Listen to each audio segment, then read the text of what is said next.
சேர்த்துக்கோங்க. எண்ணெய் காஞ்சதும் இதில் பட்டை, கிராம்பு, சோம்பு, கல்பாசி எல்லாம் சேர்த்துக்கோங்க.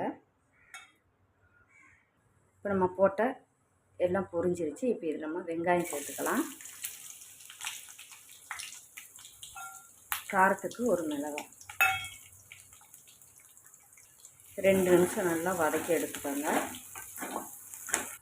இப்போ வெங்காயம் பார்த்தாலே உங்களுக்கு தெரியும், நல்லா வதக்கி எடுத்தாச்சு. இப்போ இதில் நான் 2 தக்காளி அரைச்சி எடுத்துருக்கேன். இப்போ அதையும் சேர்த்துக்கோங்க. இதையுமே ஒரு 2 நிமிஷம் வதக்கிட்டுங்க. குழம்புக்கு நம்ம தேங்காய் அரைச்சிக்கலாம். இப்போ நான் ஒரு கைப்பிடி அளவுக்கு தேங்காய் எடுத்துருக்கேன். அதை ஒரு மிக்ஸி ஜாரில் சேர்த்துக்கோங்க. சேர்த்துட்டு இது கூட கொஞ்சம் ஒரு டீஸ்பூன் அளவுக்கு கசகசை சேர்த்துக்கோங்க. அது கூட ஒரு 4 முந்திரி, ஒரு டீஸ்பூன் அளவுக்கு சோம்பு, ஒரு டீஸ்பூன் சிறிய ஜீரகம். இதை நல்லா கொஞ்சம் அரைச்சிட்டு தண்ணி ஊற்றி நல்லா ஃபைன் பேஸ்ட்டாக அரைச்சி எடுத்துக்கோங்க. இப்போ தக்காளியுமே நமக்கு பச்சை வாசனை போக நல்லா வதக்கி எடுத்தாச்சுங்க. இப்போ இது கூட மல்லிப்பொடி 2 ஸ்பூன், சிக்கன் மசாலா 1 ஸ்பூன், மிளகாய் பொடி 1/2 ஸ்பூன், மஞ்சள் தூள் 1/4 டீஸ்பூன் சேர்த்துட்டு இப்போ இது கூட 1 ஸ்பூன் அளவுக்கு இஞ்சி பூண்டு சேர்த்துக்கோங்க. இது கூட 1 ஸ்பூன் அளவுக்கு தயிர் சேர்த்துக்கோங்க. தயிர் சேர்த்து இப்போ எல்லாத்தையும் நம்ம கொஞ்சம் மசாலா பச்சை வாசனை போட்டு வதக்கலாம். இப்போ மசாலா எல்லாமே நல்லா வதக்கி எண்ணெயெல்லாம் பிரிஞ்சு வந்துருக்கு, பார்த்தாலே உங்களுக்கு தெரியும். இப்போ இதில் நம்ம அரைச்ச தேங்காய் பேஸ்ட்டையும் சேர்த்துக்கோங்க.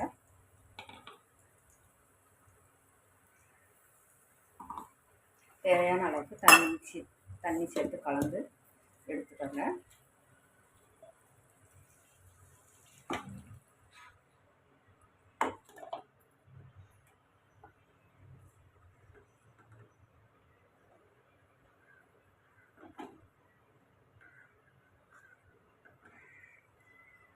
இப்போ நல்லாவே நமக்கு தேவையான அளவுக்கு குழம்புக்கு தண்ணி சேர்த்து இப்போ வச்சாச்சு. கரெக்டான பக்குவத்தில் இருக்குது. இப்போ நல்லா ஒரு ஹை ஃப்ளேம் வச்சுட்டு 2 நிமிஷம் கொதிக்கட்டும். இப்போ நமக்கு குழம்பு நல்லா கொதிக்க வர தொடங்குதுங்க. இப்போ இந்த டயத்தில் நம்ம முட்டையை சேர்த்துக்கோங்க. சிம்மில் போட்டுட்டு ஒரு முட்டையை உடச்சி எடுத்துக்கோங்க. கொஞ்சம் தள்ளியே முட்டையை கேப் போட்டு ஊற்றிக்கோங்க உடச்சி.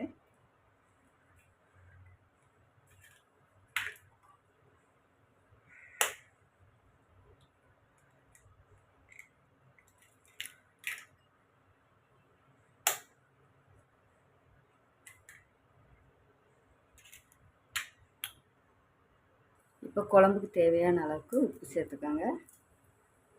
சேர்த்துட்டு இப்போ 2 நிமிஷம் நம்ம மூடி போட்டு எடுத்துக்கலாம், கொதிக்கட்டும்.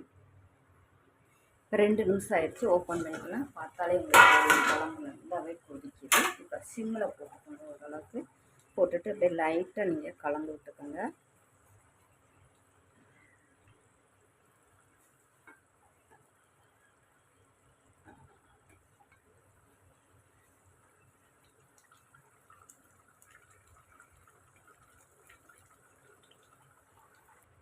இப்போ நல்லாவே நம்ம கலந்து விட்டுட்டோங்க. நல்லா குழம்பு அவ்வளோ அருமையாக இருக்குது. இப்போ இந்த டயத்தில் நம்ம கொஞ்சம் உப்பு காணனா செக் பண்ணிவிட்டு சேர்த்துக்கலாம்.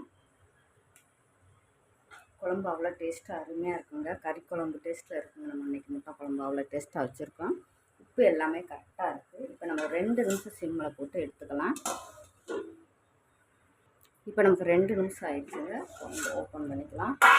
அருமையாக நமக்கு குழம்பு ரெடியாகி நிற்கிதுங்க. எண்ணெயெல்லாம் நல்லா தெளிஞ்சு அருமையான ஒரு முட்டை குழம்பு, கறி குழம்பு டேஸ்ட்டில் நம்ம வச்சுருக்கோங்க. இறக்க போகும்போது ஒரு சிட்டியை கரம் மசாலா தூவி அப்படியே இறக்கிக்கோங்க. அருமையாக இருக்குங்க சாதத்தை கூட வச்சு சாப்பிட்றதுக்கு.